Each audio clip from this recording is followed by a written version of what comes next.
However, it's also critical to get a little bit of sunlight in your eyes in the late afternoon or evening if you can. The morning sunlight is more important for your circadian rhythm, that is your sleep-wake cycles. However, second to that is to get some evening sunlight in your eyes or late afternoon sunlight. Even if you just get a few minutes, 1 or 2 minutes, stare in the general direction of the sun, right? Sets in the west.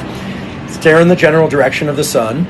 Get some photons, some light energy in your eyes. Why is that useful? Well, after sundown, your retina, the light-sensing neural tissue that lines the back of your eye like a pie crust, it becomes very sensitive to, in particular, short wavelength light, like the type that comes from screens of all kinds, phones, TV screens, etc., and from artificial lights.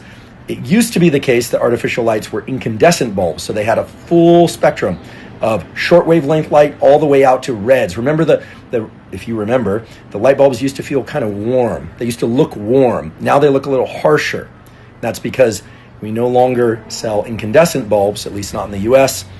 People mostly rely on fluorescent and LED bulbs, which are much more energy efficient, but they don't have those longer wavelengths. As a consequence, most artificial lighting, screens, TVs, overhead lighting, lamps even, most of them have a lot of the wavelengths of light, the short wavelengths of light, that suppress the hormone melatonin. Melatonin does many different things depending on the tissue and the source, etc.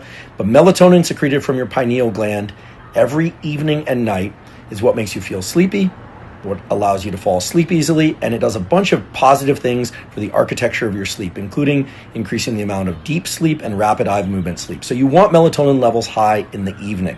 Light suppresses melatonin. Short wavelengths of light, in particular the wavelengths of light that come from modern artificial lighting and screens, dramatically suppresses melatonin.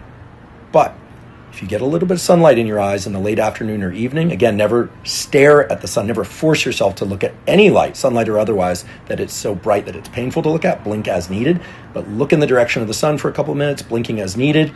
That lowers the sensitivity of your retina to those shorter wavelengths in a way that makes it less damaging to your melatonin system if you do happen to look at screens. I know most people are looking at screens after sundown. Now, of course, you could wear blue blockers, or even better would be blue-green blockers. Blue and green are in the short wavelength portion of the spectrum. But you could, and should also just dim the lights generally at night, including screens. But if you get a little bit of sunlight in the evening, guess what? You afford yourself a huge